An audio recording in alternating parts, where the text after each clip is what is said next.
You're listening to Power Producers Shop Talk, where we are refining and redefining the sales game by equipping you with the tools you need to differentiate yourself in the marketplace.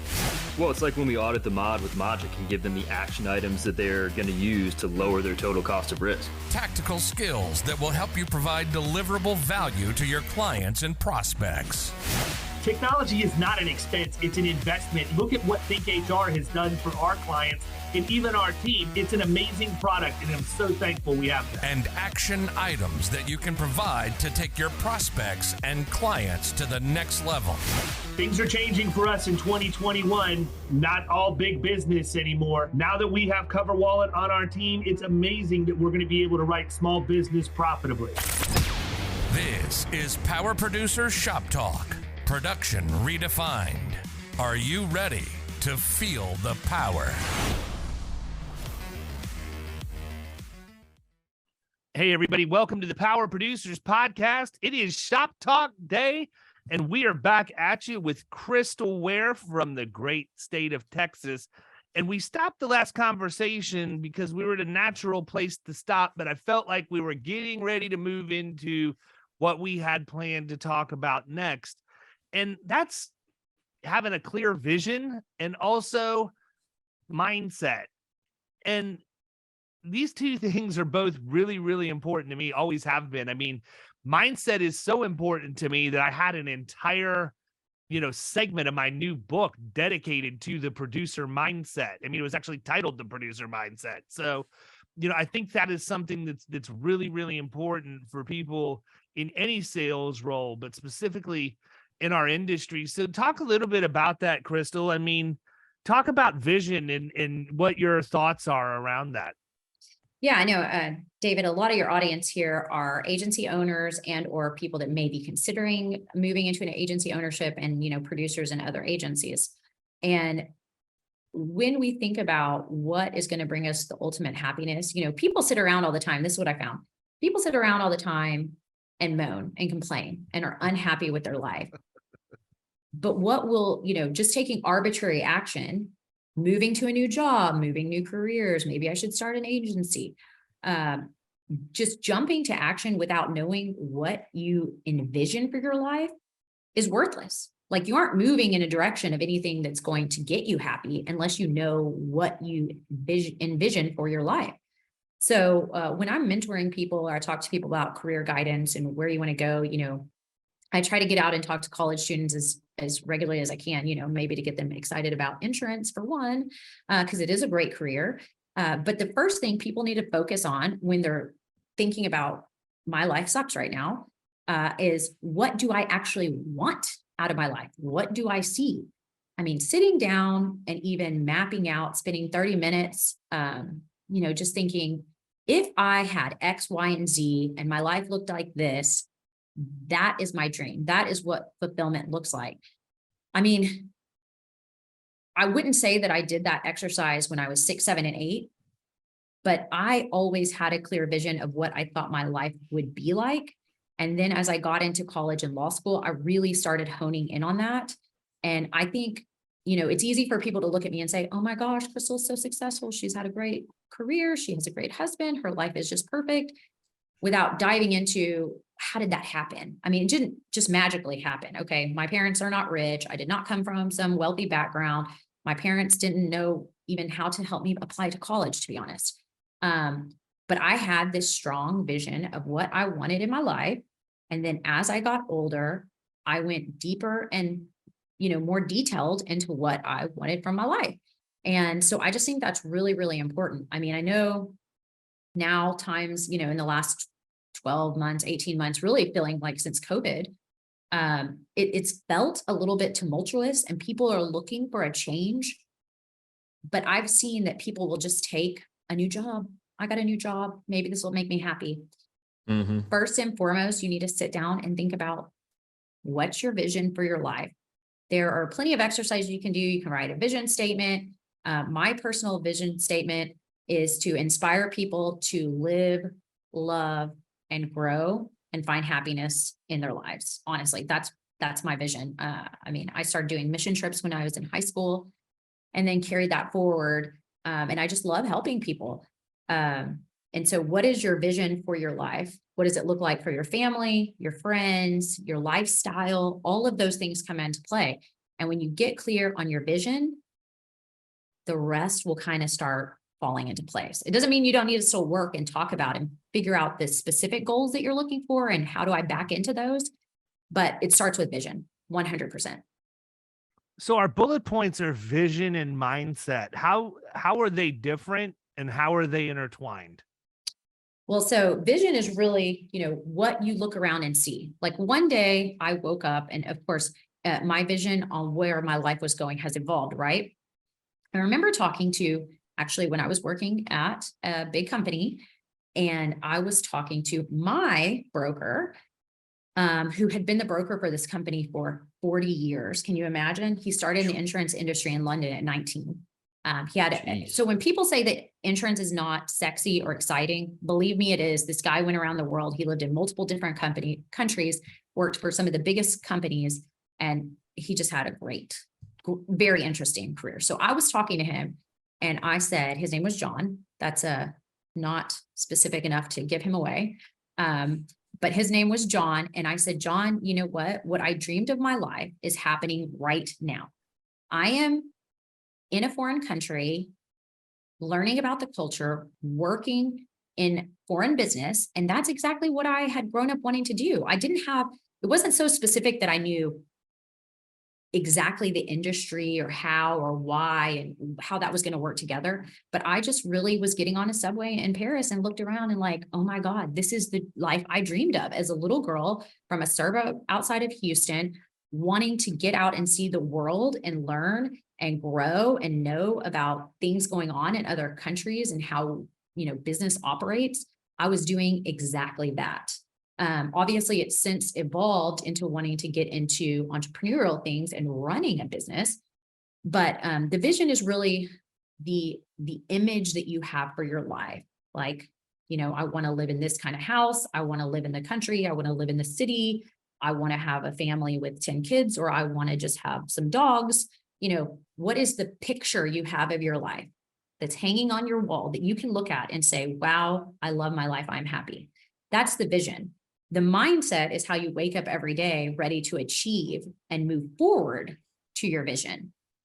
And it's funny because I was running with one of my running partners who I met in insurance and this morning, and I was talking, we were talking about that, the mindset.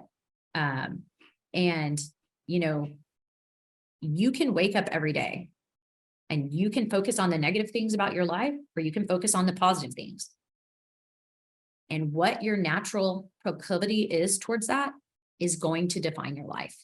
If you focus on the negative, you're going to be unhappy. If you focus on the positive, no matter how terrible your life is, like everybody has terrible moments, some worse than others. Even if it's just saying, I am alive, that is something positive. There's always something we can find positive to focus on. And that is just going to define your life. You can whine and cry. Things are going to happen. And I think it's especially important, if you're going to open an agency or if you're a producer, there's a lot of negativity, right? You're calling people, you're setting appointments. People are saying no, shutting the door to you left and right. It's like, what, if you have a, 25% win rate, then you're probably doing pretty darn good. So there's plenty to get you down in the sales world. And if you don't have that positive mindset, thinking about this negative happened to me, this huge client I was working on for, 18 months, decided to go with another agent. If you can't find the positive in that or see something that you learn in that, it will wear you down and, you're going to get burnt out. And then whatever you've built up to that point is really all for nothing.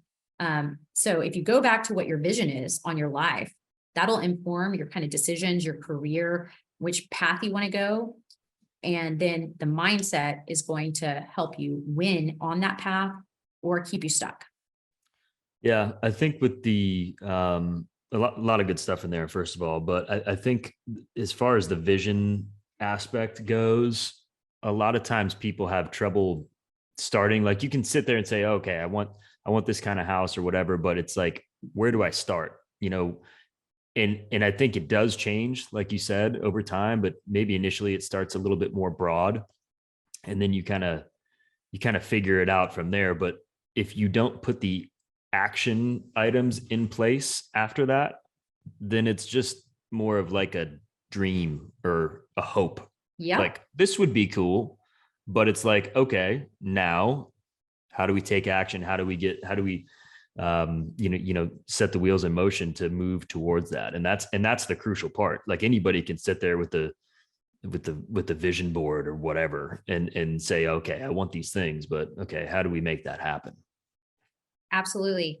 And that's, also with your mindset is, if you're here in this life that you're not happy with, and you spend time getting clear on your vision, and you get very comfortable that this is the kind of life I want to have, and you put an action plan into place and you start moving towards that action plan. I mean, hey, somebody call me if you've ever done that, if you've moved towards your dreams and goals and worked on actions and it wasn't tough at some point. Okay. Yeah. It's going to be tough at some point. That is where all the magic is happening. And your mindset has to keep you moving forward. That what is on the other side is really more important than this really tough, difficult, tumultuous feelings that I'm having inside right now. Because growing, just think about kids. Growing pains are a thing, right? It's the same when we're stretching ourselves, we're moving, we're, changing our minds. It's the same thing that happens when you're shifting your mindset from a fixed mindset to a growth mindset. That's tough. You have to practice. You have to retrain your brain. If your natural state is to complain about everything and be unhappy, you have to work at it. Mm-hmm. I think another component of this that is big is like, have a mentor too. Like, if you want to do something and have something very specific in your mind, like even at its most basic level, like when I look back at sports, right? Like, you got guys that are in college playing basketball or football or whatever over the summer, especially like if they're going to enter the draft, they go work out with NFL guys. Like, they go work out with the guys that are, killing it in the NBA, that are where they want to be. It's the same thing in any other aspect of life. Like, if you have something that you want to do or be a part of, and there's other people out there that are doing that, find a mentor that can help you and walk you through that. Why try to do it all on your own and recreate the wheel? Learn from somebody that's kind of walking it on a daily basis. And that's what is so great about Killing Commercial, is because you can put yourself in the same room with people that are doing what you want to do. And that is a good tribe of people to ask questions about, try to get some mentorship. I think, and that's one of the beautiful things. I'm not going to denigrate the legal profession, because it's, one of the oldest professions in the world, and there's so many great things about it. But when you're billing your time hour by hour, it's a little more difficult to get people to strip away and offer some advice. I found that there's a ton of great mentors in the insurance space, and people are usually pretty open and willing to share. And if they're not, then they probably don't have a growth mindset. They're not confident in what they have going on. So they're probably not going to be a good fit for you anyways. But yeah, and you have to be unafraid to ask people, would you mind sharing? Could we have a monthly chat? And then also be vulnerable and share some of the things that you're worried about or you're scared about. Because, no one person has all the answers, and it's natural if you're moving through this path and you're trying to get to the other side of what, you feel like your vision is and what's meant to be for you. And you hadn't got clear on that before, and now you are, and you want to shift gears and move into this other path. It's going to be tricky and it's going to be tough. And sometimes you have to admit those vulnerabilities and share with people to kind of get beyond them. So. Yep. Yeah. I think the other thing, though, number one, I don't know, some of this is going to boil down to DNA to me too. Right. I mean, some people are just wired to bitch all the time. Yeah. Like, and vice versa. True. Some people are wired to go get what they want out of life. Right. So, I mean, I'm sitting here listening to what Crystal has to say. And, it's not lost on me that she's also run, half marathons, if not full marathons. she's active. It's just very similar. There's so many people in our industry, and it may not be just that exact one thing, but to me, if you do any kind of distance running, you're going to be successful in this industry. It's just my opinion, because I understand what it's like. I mean, I know I don't look like it right now, but I've run 3 full marathons and 6 halves. And, the mindset that you have to have, and I mean, vision and mindset, probably that's one of the best analogies or best metaphors that you can create. Is it's no different than it is training and trying to complete your first marathon when you're opening a scratch agency or starting as a producer with no book of business or any of that stuff. And I mean, it goes back to when I ran the Marine Corps Marathon the first time. It was a vision first, because I knew I needed to get a trainer. I knew I needed to understand what the race was going to do to my body. So I bought the DVD from the actual race to talk about the course and how things were going to go. I went so far as to take my MP3 player and select how my playlist was going to work so that certain songs hit at certain times based on my average running pace, so that when I got to a certain mileage that I was going to get like Eye of the Tiger or Thunderstruck or whatever I needed to push me through. But I look at it and, the one thing that they said is everybody is going to encounter the wall. It doesn't mean it's going to affect everybody the same way, but the wall is going to be there, and how you approach it and how you push through it is 100% up to you. And I'll never and you know forget. what that was, David? Having that playlist programmed in that manner, it's a mindset trick. 100%. Everybody's gonna, I'm not above that. It's not like I never have moments I'm like, oh my God, this is terrible. This is hard. How am I gonna get through this? But it's having something to fall back on, some breathing trick or other, vision statement or something that you come back to that grounds you into it. Because everybody's going to encounter it. And what you're saying is absolutely true for a running analogy or Ironman, whatever. Hitting the wall, everybody is going to hit it. It's what you do after you hit the wall that makes the difference. Mm-hmm. Agreed. And in my situation, it was a completely different animal, because I had the opportunity to quit and I didn't, right? Like I literally probably should have, because I more than likely did damage to my body, but I didn't train for that long to quit in the middle of the race. We were at like mile 23 and all my muscles simultaneously cramped up at the same time, like the old Gatorade commercial where the guy's trying to finish the Ironman and, falls flat on his face. And I literally took one hand, my hands, and put one foot in front of the other until somehow my legs started working again. And I ended up finishing the race. But here's the thing that you did, right? And this is what I would say is a differentiator. So I don't remember if it was you or Kyle that kind of asked it's not in everybody's DNA. It's not. I do believe that people can train themselves to move in this direction. But the difference maker is, what's your vision for your life? You're going to if you want to accomplish X, Y, and Z, you want your life to look like this. You've made that decision. Have you really made that decision in your heart, in your mind, in your soul? Have you made that decision?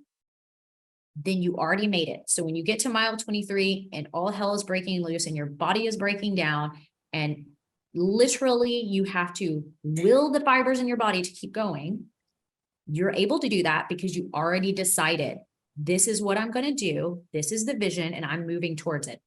And so that's why I think, to your point earlier, Kyle, why does the vision matter? It's because you can keep holding it up to the other decisions, and it takes away decision fatigue. If you say, this is my vision and this is what I'm going to do, and this is what I need to be happy, then you can hold that vision up and your goals up against, things that come through the daily life or decisions you have to make in your agency or your business or whatever the case may be, or what job you're going to take next. And you can say, does this align with my vision and my goals, or does it not? If it doesn't, there's a clear answer. Say no and move on. Because the other thing that we find ourselves, we're all wasting too much time on social media already, but wasting time on decision making. David, I think I told you that the other day. You just make a decision, you go with it. I myself have trouble with that sometimes. So that is what I have to remind myself. Is this moving me closer to my goals and my targets and my vision, or is it not? If it's not, I need to let it go and not stress out about it, because at the end of the day, all we have is time. That's the most prized possession.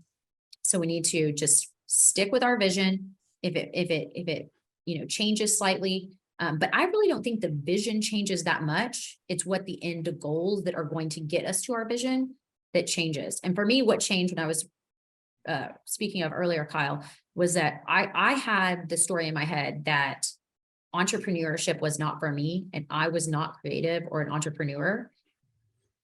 And somehow in my working life, I learned that that's not the case, that is, and entrepreneurship was really going to be what drove me to my vision, and not trying to be a VP of a 100,000 employee company. But my vision actually hasn't changed. It's really how to accomplish the vision that changed.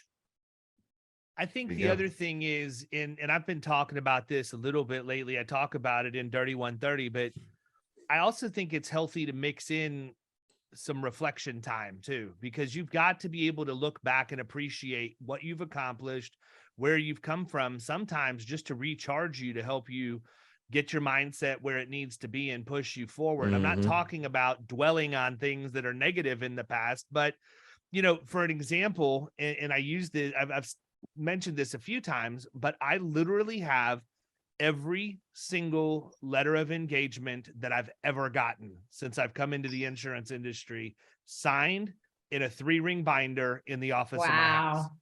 And the reason that I have that is because there are times where you hit a rough patch, and sometimes you can look back and you look at, I very rarely look at more than 10 or 12 of those letters. And I think to myself, what did I do to get in? How did the first meeting go? What ultimately got this deal done? Was there any specific, air quotes, trick that I used to get this thing across the finish line?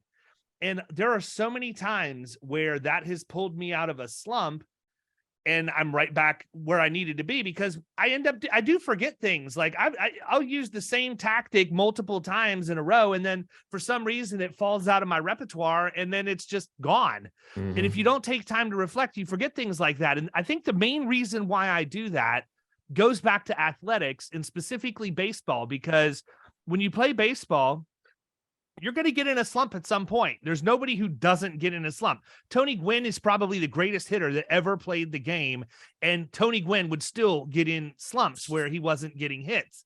And so I think about that. And when that happened, what would you do? Well, number one, to Kyle's point, you go seek a mentor. So you talk to your hitting coach, right? You ask them what they see, what they notice different. And then you go back and you start looking at tape, and you're going to be able to see, here's what I was doing when I was performing at my absolute best. What has changed in my stance? What has changed in my stride? Where are my hands? Is my grip on the bat the same? All of that. And you eventually work your way out, and you find where the kinks were. But, I think that you have to have that reflection to keep yourself on the forward path. But it's also part of your mindset to know that you need that, and to actually go back and do it. Because if you don't, I don't think that you're operating at your full potential, because you're going to be leaving little crumbs along your path that you're just going to forget about. And then the most important part on top of that too is just to keep swinging, because that's the way that I've been doing that in golf for like 30 years. Like playing basketball, that was like same thing. You're going to get in a slump. You got to shoot yourself out of the slump. And this is exactly what we use as sports to lifestyle metaphors with my 3 sons is, if a pitcher walks a couple of people or hits somebody, if they cannot manage their mindset, what is going to happen with the next batter? You're going to do it again. Yeah. If you can't put that negativity, that loss, that bad feeling about, am I good enough?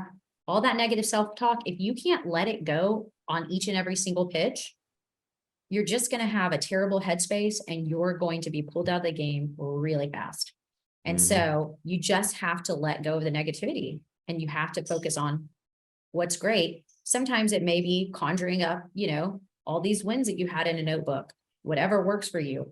But that's really important. And having the sports analogies, because that's ultimately what leads people from being a good athlete to a great athlete, a world-class athlete, is their mindset. There's a lot of physically gifted people. Not that many, but compared to who's in professional sports, there's still a lot of gifted people. It's having the tenacity and the mindset to keep going. Mhm. Well, I think one of my favorite movies around that too is when Kevin Costner was in For the Love of the Game, because he was on the mound pitching a perfect game, and he would go out there at the beginning of every inning and say, engage the mechanism, and boom, like everything went just blurred out. And if you've never been in that position before, I don't really think that you can understand what it's like, but I can tell you firsthand, you know, having played ball at a relatively high level, and having played not nearly in front of nearly as many people as you would in Major League Baseball, but in some of my college games, there were a couple thousand people there, and you would get out there. I would go out there to pitch, and most of the time I was coming in and to close the game. Like, I wasn't starting. I was coming in to throw gas for about 10 pitches, and that was it. And, you know, when you get in that position, like literally, you're so focused, you don't know anything that's going on around you. To this day, when I played, it doesn't matter whether it was Little League or all the way through college, the only thing that would ever get in my head was my mother's voice cheering for me from the stands. That was the Aw. one thing that I heard that cut through everything. And so then you go to college and she's not there at every game, and then it gets a little bit weird, right? But I think it's like that. And that exact same thing happened to me when I hit the wall running the marathon. We were on a bridge, and I remembered I was just looking straight ahead. I was looking straight ahead to where we needed to finish at the Iwo Jima Monument, and people were falling out left and right all over the place. And I didn't see them, didn't pay any attention. And it wasn't until the race was over that my dad and my brother said, "Did you see how many people were falling out on the bridge?" And I said, "I thought they were like tying their shoes or something. I really didn't pay attention." He said, "No, David, they were all passing out. Like they were literally falling out from running the race." But it's literally like, you hate to say a horse with blinders on, but it really is, because when you're that focused, when you've taken the time to identify your goal and you have a vision around how you're going to go about it, that mindset, if you get that locked in, there's literally nothing that's going to stop you from getting it except for you, period. You're the only one that can break it at that point. Yep. Well said. All right. So that's episode 2. I want to wrap that one up. I think that's probably a reasonable place to stop. We got a really, really good one coming up for the 3rd segment. And I got to tell you, Crystal's got a big announcement, so you guys are not going to want to miss this. See ya. Thanks.